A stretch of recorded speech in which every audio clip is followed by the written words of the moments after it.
আউযুবিল্লাহি মিনাশ শাইতানির রাজিম বিসমিল্লাহির রহমানির রহিম। পবিত্র কোরআন মজিদের সূরা তওবার আলোচনা চলছে।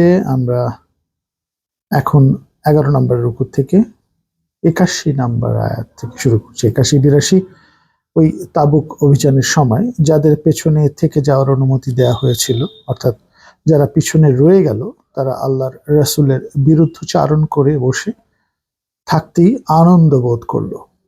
তারা আল্লাহ রসুলের বিরুদ্ধচারণ করলো, তারা থাকলো পিছনে, আল্লাহ রসুলের বিরুদ্ধচারণ পিছনে রয়ে গেল, তাই তারা আল্লাহ রসুলের সাথে না গিয়ে ঘরে থেকে যেতে পারে আনন্দিত হয়।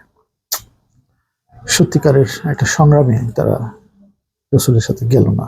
তারা জানমাল দিয়ে আল্লাহর পথে জিহাদ করাকে শুধু অপছন্দই করেনি, বরং অন্যদেরকেও জিহাদে সামিল হতে নিরুৎসাহিত করার জন্য বলেছে। এই প্রচন্ড গরমের মধ্যে অভিযানে বের হয়েও না, এগুলি দিয়ে ইন্সপায়ার করার চেষ্টা করেছে অন্যদেরকে। নিজেরা তো যায় নাই, অন্যদেরকে ডিসকারেজ করেছে। নবীকে বলছেন আল্লাহ, ওদের বলো জাহান্নামের আগুনের তাপদাহ এর চেয়ে অনেক প্রচন্ড, কিন্তু তোমরা এতটুকু গরমের জন্য গেলে না। হায়, ওরা যদি এই সত্যকে অনুধাবন করতে পারতো। অতএব ওরা এখন হাসছে। নবীকে বলা হচ্ছে ওরা এখন হাসছে, একটু হাসতে দাও। ওদের কাজের প্রতিফল যখন পাবে তখন কাঁদবে প্রচুর। আমরা অনেক কিছু বুঝি না, আপাতত কোনো একটি কর্ম আমরা ভালো কাজের এগেনস্টে যদি যাই, কোনো ভালো কাজের উদ্যোগের বিরুদ্ধে যাই, তখন আপাতত মনে করি আমরা খুব চমৎকার আনন্দে আছি, কিন্তু যখন প্রতিফল পাবো তখন বুঝবো কতটা কাঁদতে হয়।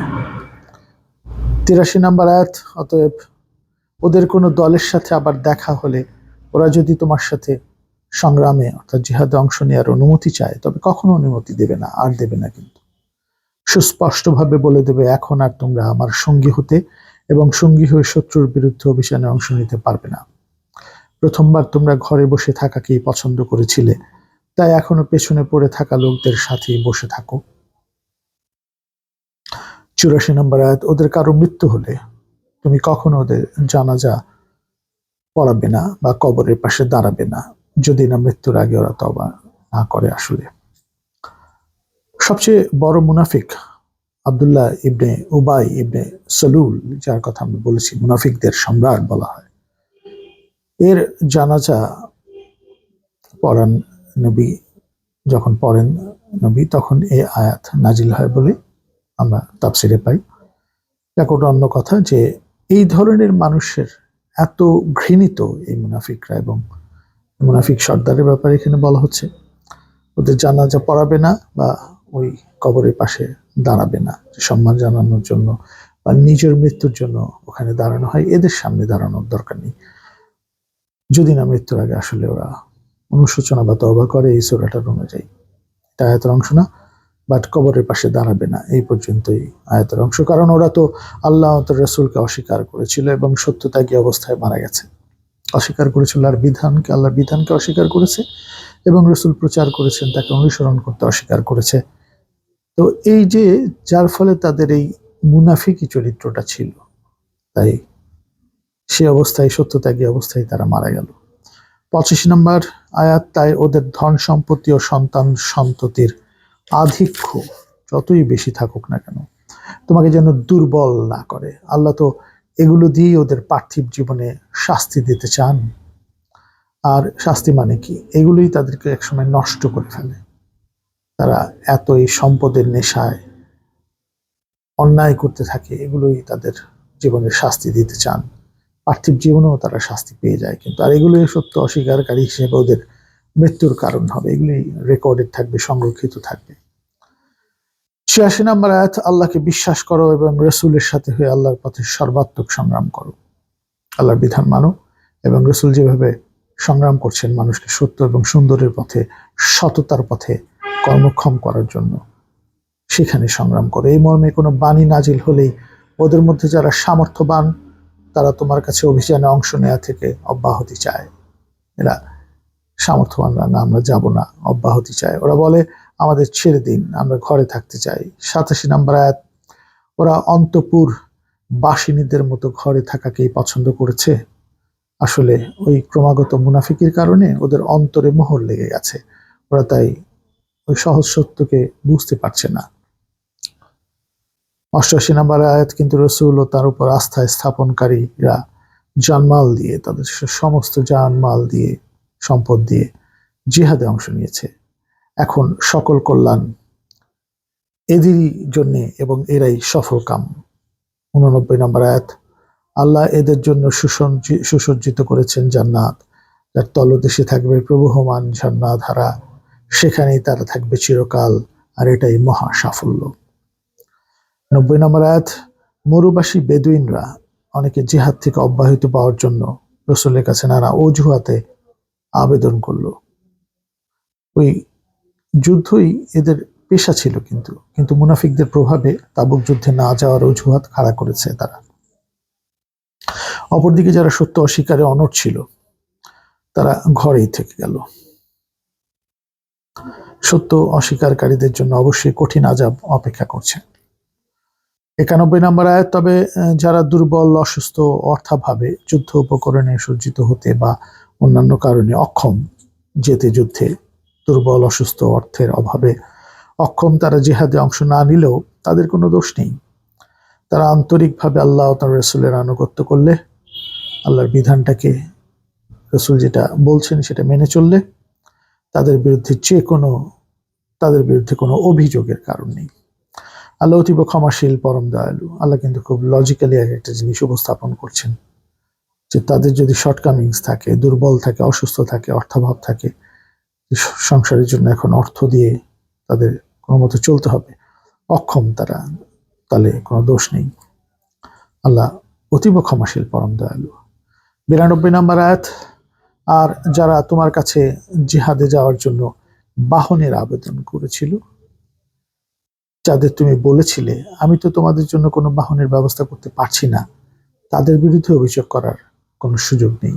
তারা কিছু সুযোগ চেয়েছিল, আমরা যাব, কিন্তু আমরা তো এইভাবে যেতে পারছি না, আমাদের একটা বাহন লাগবে। নবীজি যখন অপারগ হলেন, তাহলে তাদের বিরুদ্ধে অভিযোগ করার কোনো সুযোগ নেই। কি চমৎকার ভাবে মানুষের একটা লিবারেল দৃষ্টিভঙ্গি থেকে, একটা ন্যায় বিচার থেকে দেখা হচ্ছে।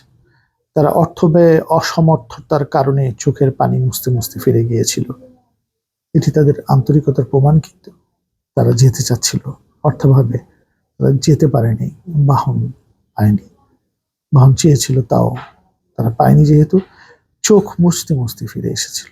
কি আন্তরিকতা ছিল তাদের! তাদের কিন্তু অভিযোগ করার সুযোগ নেই তাদের বিরুদ্ধে। 93 নম্বর আয়াত, কিন্তু যারা অভাব মুক্ত হয়েও সংগ্রামে বা জেহাদে যাও থেকে তোমার কাছে অব্যাহতি চেয়েছে, ওদের বিরুদ্ধে অভিযোগের কারণ আছে। ওরা ঘরে থাকাকেই পছন্দ করেছিল, ওদের অন্তরে মোহর লেগে গেছে, তাই ওরা সত্য উপলব্ধি করতে পারে না। এরপরে একাদশ পারা 94 নম্বর আয়াত, ওই অভিযান শেষে তুমি যখন ফিরে যাবে তখন ওরা তোমার কাছে নানা ধরনের অজুহাত পেশ করবে। নবীকে বলতে বলছেন, তখন ওদের স্পষ্ট করে বলো, অজুহাত পেশ করে কোনো লাভ নেই, এই কারণে যেতে পারিনি, এই কারণে যেতে পারিনি, ওটাই নাই, এবং এই ব্যাপারগুলো তখন অজুহাত পেশ করে লাভ নেই। আমি তোমাদের কোনো কথাই বিশ্বাস করি না, কারণ তোমাদের আসল অবস্থান আল্লাহ আমাকে জানিয়ে দিয়েছেন। আল্লাহ ওহীর মাধ্যমে কিন্তু জানিয়ে দেন তাদের অবস্থান। এখন আল্লাহ তার রসুল তোমাদের তৎপরতা লক্ষ্য করবেন, তারপর তোমরা আল্লাহর কাছে ফিরে যাবে, যিনি দৃশ্যমান, অদৃশ্য, প্রকাশ্য, গোপন সবকিছুর জ্ঞান রাখেন। তখন তোমরা সারা জীবন যা করেছিলে সে রেকর্ড তোমাদের দেখাবেন। 95 নম্বর আয়াত, বিশ্বাসীগণকে বলছেন, তোমরা অভিযান শেষে ফিরে গেলে ওরা তোমাদের কাছে আল্লাহর নামে শপথ করে ওদের অজুহাতের যথার্থতা বোঝাতে চাইবে। ওরা চাইবে পুরো বিষয়টিকেই যাতে তোমরা সহজভাবে নাও, তোমরা ওদেরকে ওদের মতোই থাকতে দাও, ওরা পাপী, অপবিত্র, বুঝাতে চেষ্টা করবে, অজুহাত দেবে, কিন্তু ওদেরকে ওদের মতোই থাকতে দাও। ওরা পাপী, অপবিত্র, ওরা যা করেছে এর উপযুক্ত শাস্তি হিসেবে ওদের নিবাস হবে জাহান্নাম। 96 নম্বর আয়াত, ওরা নানাভাবে শপথ করে তোমাদের সন্তুষ্ট করার চেষ্টা করবে, তোমরা সন্তুষ্ট হলেও আল্লাহ কখনো সত্যত্যাগীদের উপর সন্তুষ্ট হবেন না। 97 নম্বর আয়াত, এই আরব বা মরুবাসীরা বা এই যে বেদুইনরা সত্য অস্বীকারের অর্থাৎ কুফরির ব্যাপারে ও মুনাফিকিতে শক্ত, অন্য অন্য মুনাফিকের চেয়ে অনেক বেশি একগুঁয়ে তারা। আল্লাহ তার রসুলের মাধ্যমে যে বিধিবিধান নাজিল করেছেন তা বোঝার ব্যাপারেও ওদের আগ্রহ অনেক কম। এই যে রসুলের মাধ্যমে যে বিধিবিধান নাজিল করেছেন তা বোঝার ব্যাপারেও ওদের আগ্রহ অনেক কম। এই বিধিবিধানটা যা নাজিল করেছেন, রসুল যা বুঝাচ্ছেন, এটা মেনে নেওয়াই আনুগত্য করা, আল্লাহর আনুগত্য এবং রসুলকে অনুসরণ বা রসুলের আনুগত্য করা, এই ব্যাপারটাই বোঝানো হচ্ছে। এই বিধান নাজিল করেছেন, বোঝার ব্যাপারে ওদের আগ্রহ অনেক কম। নিশ্চয়ই আল্লাহ সর্বজ্ঞ প্রজ্ঞাময়। ৯৮ নম্বর আয়াত, এই মরুবাসীদের অনেকেই আল্লাহর পথে ব্যয় বা দান, অর্থাৎ বাধ্যতামূলক যে ব্যয়কে, এই যে এটাকে জরিমানা মনে করে, এই সাদাকাকে ওরা প্রতীক্ষা করছে তোমাদের ভাগ্য বিপর্যয়ের। আমরা ৬০ নম্বর আয়াতে দেখেছিলাম বিভিন্ন অভাবী, মিসকিন, তারপরে যাদের মন জয় করার প্রয়োজন, বা আল্লাহর পথে অভিযাত্রী মুসাফিরদেরকেও দান করো। এই যে বাধ্যতামূলক যে ব্যয় আল্লাহ ফরজ করেছিলেন, ব্যয় বা দান অর্থাৎ বাধ্যতামূলক ব্যয়কে জরিমানা মনে করে। ওরা প্রতীক্ষা করছে তোমাদের ভাগ্য বিপর্যয়ের, কিন্তু ওরা আসলে জানে না যে দুর্ভাগ্য, ভাগ্য বিপর্যয় ওদের জন্যই অপেক্ষা করছে। আলটিমেটলি যা ওরা করছে, এটা শাস্তি তাদেরকে পেতেই হবে। নিশ্চয়ই আল্লাহ সব শোনেন, সব জানেন। ৯৯ নম্বর আয়াত, আবার এ মরুবাসীদের বা বেদুইনদের বলা হচ্ছে অনেক জায়গায়। মধ্যেই অনেকে আল্লাহ ও আখেরাতে পুরোপুরি বিশ্বাস করে, এদের মধ্যেও আছে যারা বিশ্বাস করে দান করাকে তারা আল্লাহর সান্নিধ্য, রসুলের দোয়া লাভের মাধ্যম মনে করে। বিশ্বাসীরা নিশ্চয়ই দান তাদের জন্য আল্লাহর নৈকট্য লাভের উপায়। আল্লাহ তার রহমতের ছায়ায় তাদের আশ্রয় দেবেন। নিশ্চয়ই আল্লাহ অতীব ক্ষমাশীল, পরম দয়ালু। নিশ্চয়ই দান তাদের জন্য আল্লাহর নৈকট্য লাভের উপায়। দানের ব্যাপারে কি চমৎকার একটি আয়াত। তারা রহমতের ছায়া আশ্রয় পাবে। আল্লাহ যেহেতু অতিশয় ক্ষমাশীল, পরম দয়ালু, আল্লাহ যে কাউকেই ক্ষমা করেন। জাযাকাল্লাহু খাইরান। আসসালামু আলাইকুম ওয়া রাহমাতুল্লাহি ওয়া বারাকাতুহু।